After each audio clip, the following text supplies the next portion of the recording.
इस वीडियो में हम लोग बात करेंगे कि चेक कैसे चेंज हुआ है पिछले कुछ सालों में। हम लोग एग्जाम्पल के तौर पे 5 साल लेते हैं। तो चेक का सिस्टम कैसे चेंज हुआ है, मैं एक्सपर्ट्स की बात कर रहा हूँ। तो सबसे पहले मैं बात करता हूँ कि क्वेश्चन कैसे अभी आपको सॉल्व करना है। तो अब जो भी आप क्वेश्चन सॉल्व करोगे चेक में, वो आपको टाइप वाइज करना होगा। यानी कि पहले क्या होता था ना कि पहले आप टाइप आंसर भी दे सकते थे या फिर हैंड रिटन चाहते तो हैंड रिटन भी दे सकते थे।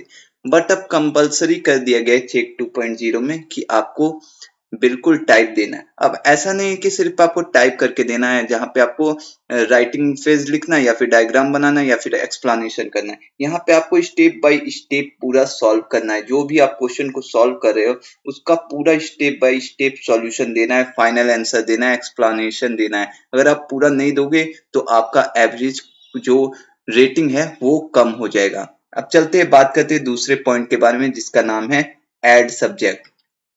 तो ऐड सब्जेक्ट की अगर आप बात करोगे तो पहले चेक में क्या था कि आप 2 सब्जेक्ट ऐड कर सकते थे। आपका जो मेन सब्जेक्ट होता है, मान लीजिए आप कोई इंजीनियरिंग बैकग्राउंड का सब्जेक्ट को लिए हो, मान लेते हैं आपने कोई भी इंजीनियरिंग सब्जेक्ट लिया है, मान लेते हैं उसे सिविल इंजीनियरिंग। आपने सिविल इंजीनियरिंग लिया है, अब आप चाहते हैं कि आप फिजिक्स का क्वेश्चन सॉल्व करें, तो आप फिजिक्स का भी सब्जेक्ट सेकंड में ऐड कर सकते थे। पहले ये पहले होता था कि आपने कुछ क्वेश्चन सॉल्व कर लिया, आपका रेटिंग अच्छा है तो आपको 2 सब्जेक्ट ऐड हो जाता था। लेकिन अब क्या किया चाहिए, एक ऐसा सिस्टम लाया जिसमें आपको सिर्फ एक ही सब्जेक्ट ऐड करना है, मेन सब्जेक्ट, और दूसरा कोई एडिशनल सब्जेक्ट आप ऐड नहीं कर पाओगे। ना ही शायद अब ऐसा सिस्टम लागू कर दिया गया जहां पे आप चेंज भी शायद नहीं कर पाओगे। अगर आप यहाँ पे अपना वहां पे रिक्वेस्ट भी भेजते हो चेक को, अगर टिकट भी रेज करते हो, फिर भी आपका 2 सब्जेक्ट ऐड नहीं होगा। अब बात करते हैं थर्ड पॉइंट के बारे में जिसका नाम है प्राइस। तो देखिए, अब ऑथरिंग प्राइस कुछ चेंज हो गया है। यहाँ पे ये सबके लिए अलग है। अब लिमिट भी आ गया। पहले क्या होता था कि आप जो भी क्वेश्चन को सॉल्व करते थे ना, उसका प्राइस सेम ही होता था। बट अब यहाँ पे सब सब्जेक्ट, सब एक्सपर्ट के प्राइस अलग अलग होंगे।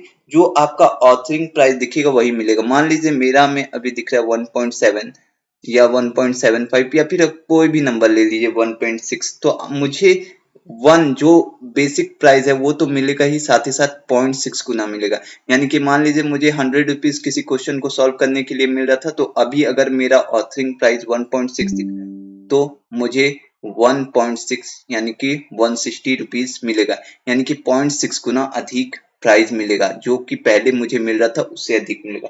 ये एक अच्छी बात है। अगर आप बोनस की बात करें तो टाइम टाइम पे आपको यहाँ पे बोनस मिलता रहेगा। ये पहले भी सिस्टम था, अभी भी यही सिस्टम है बोनस का। यहाँ पे ज्यादा चेंजेस नहीं हुए। अब नंबर ऑफ क्वेश्चन, अब यहाँ पे जो नंबर ऑफ क्वेश्चन की बात की जाए तो नंबर ऑफ क्वेश्चन बहुत सारे एक्सपर्ट बोल रहे हैं कि जिनका जिनका अच्छा क्वालिटी है, जो भी आप सॉल्व कर रहे हो, यानी कि रिव्यू जल्दी जल्दी आ रहा है, उन्हें ज्यादा क्वेश्चन मिल रहे हैं। पहले ऐसा नहीं होता था। पहले आप जो भी, आप जितना भी सॉल्व करो, कुछ भी आपका क्वालिटी है उससे मतलब नहीं है आपका क्वेश्चन लिमिट में। लेकिन अब यहाँ पे चेंज हो गया है। अगर आप रिव्यू सिस्टम की बात करें तो अब सबका रिव्यू आता है। ऐसा नहीं है कि आप एक्सपर्ट बन गए तो आपका किसी भी क्वेश्चन का रिव्यू आएगा ही नहीं, ऐसा नहीं है। रिव्यू सिस्टम में आएगा। हो सकता है किसी किसी का बहुत जल्दी आ जाता है, किसी किसी का लेट आता है, लेकिन रिव्यू सिस्टम में आपका क्वेश्चन को रिव्यू जरूर करेगा चेक कि आप सही बना रहे हैं या नहीं बना रहे। साथ ही साथ वो आपको डिफरेंट टाइप का टिक्स भी देगा, और उससे आपको डिफरेंट टाइप का बातों का पता चलेगा कि आप कहाँ पे गलती कर रहे हो, क्योंकि आपको वहां पे पूरा डिटेल्स बताया जाएगा। अब यहाँ पे एक और चीज आ गई है क्वेश्चन जो पैटर्न में है। नेक्स्ट पॉइंट की बात कर लें तो नेक्स्ट पॉइंट में है हम लोग का स्पैम और सेव। पहले क्या था ना कि ऐसा कुछ सिस्टम में था नहीं। हर क्वेश्चन में कुछ नहीं लिखा रहता था कि ये सेव टू सॉल्व है या फिर स्पैम है। आपको गाइडलाइंस पूरा पढ़ना पड़ता था उसके बाद। लेकिन अभी क्या किया, कुछ कुछ क्वेश्चन में बता दिया गया है कि क्वेश्चन ये भी बिल्कुल सेफ है, तो आप उसको आराम से सॉल्व कर सकते हो। उसमें कोई भी प्रकार का दिक्कत नहीं होगा। चेक उसको वेरीफाइड कर दिया है कि ये क्वेश्चन आप बिल्कुल सॉल्व कर सकते हो। अगर आप रेटिंग की बात करो तो यहाँ पे क्यूसी जो रेटिंग आता है वो भी थोड़ा चेंज हो गया। मैं आपको डिटेल्स में बताता हूँ कि एक्चुअली रेटिंग कैसे चेंज हुआ है। देखिए, पहले सिर्फ आपको रेटिंग मिलता था, कोई भी accuracy, explanation, concept, structure, authoring guidelines, ऐसा कोई भी पॉइंट नहीं आता था। लेकिन अब क्या हुआ है, सब में आपको 5 रेटिंग्स में से अलग अलग रेटिंग मिलेगा और उसका जो एवरेज होगा वही आपका ओवरऑल रेटिंग होगा। तो मान लीजिए आपने कोई क्वेश्चन को सॉल्व किया, बिल्कुल आप सोच रहे हो बिल्कुल एक्यूरेट है और स्टूडेंट भी रेटिंग उसको लाइक कर दिया है, लेकिन जब उसको चेक करेगा यानी कि चेक की टीम उस क्वेश्चन को रिव्यू करेगी तो एक्यूरेसी में कुछ आपको रेटिंग देगी। मान लीजिए आपको एक्यूरेसी में 5 स्टार मिला है, तो मैं 5 स्टार लिख देता हूँ यहाँ। मान लीजिए आपने एक्सप्लेनेशन में कुछ चीजें छोड़ी है तो आपको हो सकता है 4 स्टार या फिर इससे भी कम मिले। कॉन्सेप्ट में अगर आपका कॉन्सेप्ट बिल्कुल सही था, जो उस क्वेश्चन में यूज होना था वही यूज किया है, तो आपको यहाँ पे 5 स्टार मिल जाएगा। अगर आपने कॉन्सेप्ट सही से यूज नहीं किया तो आपको उससे कम मिलेगा। और अगर आपका स्ट्रक्चर जो भी आप क्वेश्चन को सॉल्व किए बिल्कुल सही है तो आपको 5 स्टार मिलने के चांसेस बहुत अधिक है। बिल्कुल मिल जाता है। आपको क्या करना है, बिल्कुल सही से एक्यूरेसी के साथ क्वेश्चन को सॉल्व करना है, उसके बाद एक्सप्लेनेशन देना है और कॉन्सेप्ट को भी लिखना है। स्ट्रक्चर सही से आपको बनाना है और साथ ही साथ याद रखना है कि आप फिगर भी टाइप में बनाएं। बहुत एक्सपर्ट क्या करते हैं, फिगर बना देते हैं, हैंड रिटन और अपलोड कर देते हैं, तो वहां पे आपको बिल्कुल रेड जोन मिल जाएगा, यानी कि आपको ये बहुत बार चेक तो पैसा भी नहीं देता है। इसलिए आप बिल्कुल ध्यान से सॉल्व करें ताकि आपका जो मेहनत है वो बेकार ना जाए। जो भी आप क्वेश्चन सॉल्व करें उसका आपको बिल्कुल पैसा मिले। अगर आप authoring rate and number of questions की बात करें, ये पहले मैंने बता दिया आपको कि ये चेंज हो गया, बिल्कुल चेंज हो गया है। पहले क्या था, जो न्यू एक्सपर्ट जैसे ज्वाइन करते थे ना, उन्हें 10 क्वेश्चन कुछ दिन सॉल्व करने के लिए मिलता था, ये लिमिट था। इससे ज्यादा आप सॉल्व नहीं कर सकते थे। उसके बाद चेक की टीम आपकी चेक करती कि आपका कैसा है, सॉल्यूशन सही है या गलत है। 2-3 क्वेश्चन सॉल्व कर चेक करती, अगर उसमें रेटिंग आपको अच्छा मिल जाता तो उसके बाद आपका कोई लिमिट ही नहीं होता। आप चाहते तो एक दिन में 1000 भी क्वेश्चन सॉल्व कर सकते थे, चाहते तो एक दिन में एक क्वेश्चन भी सॉल्व कर सकते थे। वैसे 1000 क्वेश्चन किसी ने सॉल्व नहीं किया अभी तक, जितना मेरा जानकारी है। मैं जिस सब्जेक्ट से यहाँ पे सॉल्व करता था उसमें किसी ने इतना सॉल्व नहीं किया। 200 के अराउंड मैंने देखा है, 200 और 220 230 के अराउंड, वो भी स्पैम करके ही सॉल्व करते थे, जो कहीं ना कहीं पकड़ा जाते थे। अगर आप अभी की बात करो तो आपको यहाँ पे जो लिमिट है ना वो 200 के अराउंड मिलेगा, क्वेश्चन लिमिट। ऐसा नहीं है कि आप कितना भी सॉल्व कर दिए। ये इसलिए लाया गया है ताकि कोई स्पैम ना करे।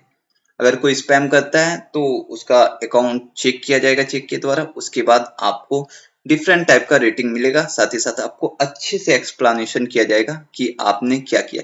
तो अब ओवरऑल बात कर लेते हैं कि चेक का सिस्टम जो अभी लाया गया वो सही है, गलत है, क्या है, नहीं है।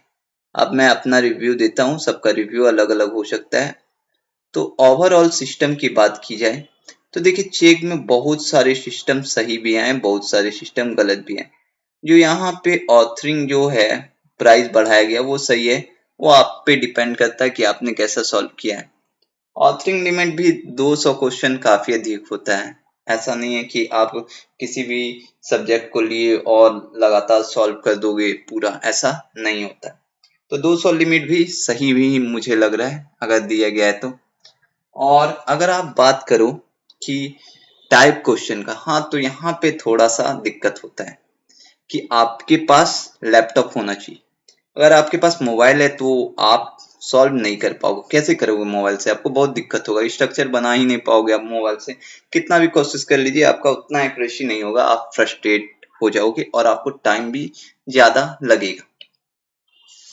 और अब पेमेंट की बात करें तो पेमेंट उतना ही टाइम पे मिलता है जितना पे मिलता था।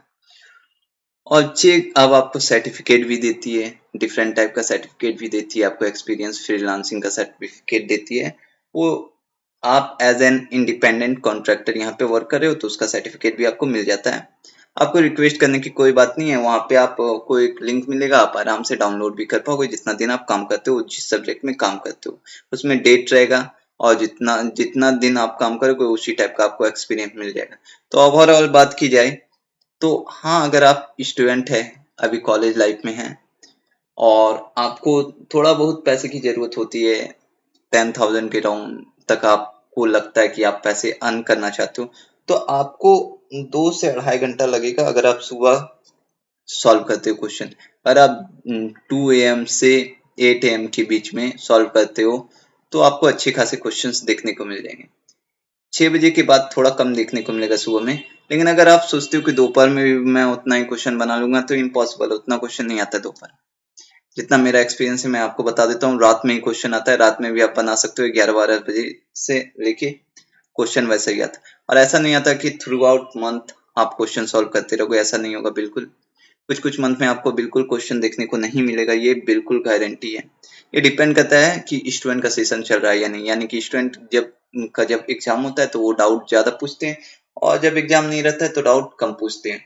और अभी हुआ क्या है ये भी आप देख सकते हो कि चैट जीपीटी आ गया है, तो थोड़ा सा चेक का जो क्वार्टरली रिजल्ट है वो खराब आने लगा है, और अर्निंग भी काफी गिर गया है, स्टॉक का प्राइस भी काफी गिर गया है। अगर आपको कोई डाउट है चेक से रिलेटेड तो आप कमेंट सेक्शन में मुझसे पूछ सकते हो।